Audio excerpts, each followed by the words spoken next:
কি তুমি কখনো কোনো ছেলের সাথে সম্পর্ক করনি? একটা প্রেমও করনি? তার মানে কোনো ছেলের সাথে তোমার ঘনিষ্ঠ সম্পর্ক হয়নি? না না, এত চরিত্রবান মেয়েকে আমি বিয়ে করতে পারবো না। এই বিয়ে ক্যান্সেল। বিয়ের পাত্রের মুখে এমন অদ্ভুত কথা শুনে তানিয়া যেন আকাশ থেকে পড়লো। মানুষের চরিত্র খারাপ হলে যেখানে বিয়ে ক্যান্সেল হয়ে যায়, সেখানে তমাল কিনা বলছে এর আগে প্রেম না করায় বিয়ে ক্যান্সেল। না না, আমার পক্ষে আপনাকে বিয়ে করা সম্ভব নয়। কিন্তু আমার অপরাধটা কি? ছেলেরা তো চরিত্রবান ভদ্র মেয়েদেরকে পছন্দ করে। আমি কখনো ছেলেদের সাথে কথাই বলিনি, আর আপনি কিনা বলছেন আমাকে আপনার পছন্দ নয়। তার কারণ আমি আজ অব্দি কোনো ছেলের সাথে প্রেম করিনি, তাই? এটা কেমন অবিচার হলো? আপনি কি আমার সাথে ইয়ার্কি করছেন? আমি আপনাকে এমন বাজে প্রশ্ন করার জন্য পুলিশে দেবো? আরে না না, আপনি আমাকে ভুল বুঝছেন। আমি তো আসলে এমনিই বলেছিলাম। এই যুগে কোনো ছেলে মেয়ে সিঙ্গেল থাকে নাকি? আর আমি নিজেই তো 7-8টা প্রেম করেছি। আর আপনি কিনা ছেলেদের সাথে কথাই বলতেন না। আধুনিক যুগ থেকে অনেক পিছিয়ে আছেন তানিয়া। আপনি অনেক অনেক ব্যাকডেটেড আর গাইয়া স্বভাবের। কি আপনি আমাকে ব্যাকডেটেড বললেন? আপনি জানেন ছেলেরা আমার পিছনে লাইন দিত,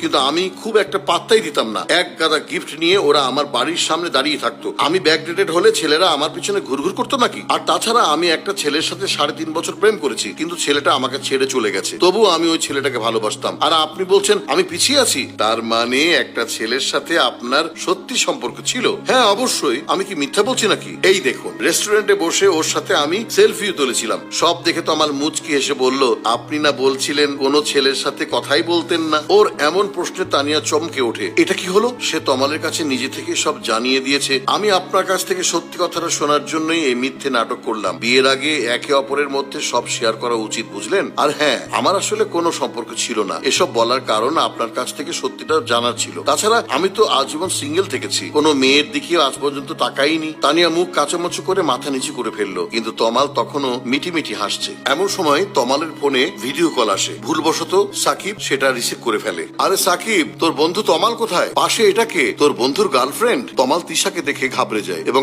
আমতা আমতা করতে থাকে। সে ইশারায় চুপ করতে বলে। আমাদের ব্রেকআপের পর তাহলে মেয়েটাকে পটিয়ে নিয়েছো? বাহ বাহ, ভালোই করেছো। এখন তুমি আমার এক্স, তাই এখন যা খুশি করো, আই ডোন্ট কেয়ার। কারণ তোমার আগেই আমি বিয়ে করে নিয়েছি। তিশা বিদায় নিয়ে চলে গেলে তানিয়া বড় বড় চোখ করে তমালের দিকে তাকালো। তমাল লজ্জায় মুখ কাচামচু করে তানিয়ার দিকে তাকালে সে হঠাৎ করে হেসে ফেলে। যাই হোক, সব মানুষের জীবনেই অতীত থাকে, তবে সেটা জীবনের নতুন মানুষটার সাথে শেয়ার করাই উচিত। মানুষের মন ভালোবাসবে, কষ্ট পাবে, ভাঙবে, কিন্তু আবার উঠে দাঁড়াবে, আর সেটা সুন্দরভাবে। আপনার জীবনের অতীত নিয়ে আমার আপত্তি নেই। আপনার আছে? না, আমিও আপনার সবটা মেনেই আপনার হাত ধরে বাঁচতে চাই। দুজন দুজনের দিকে মুগ্ধ দৃষ্টিতে চেয়ে রইল। আসলে মানুষের জীবনে ক্ষণিকের জন্য অনেকেই আসে, আবার দুঃখ দিয়ে চলেও যায়। কিন্তু তাই বলে অতীত যত কঠিনই হোক, নতুন করে যার সাথে জীবন শুরু করবেন তার কাছে লুকানো উচিত নয়।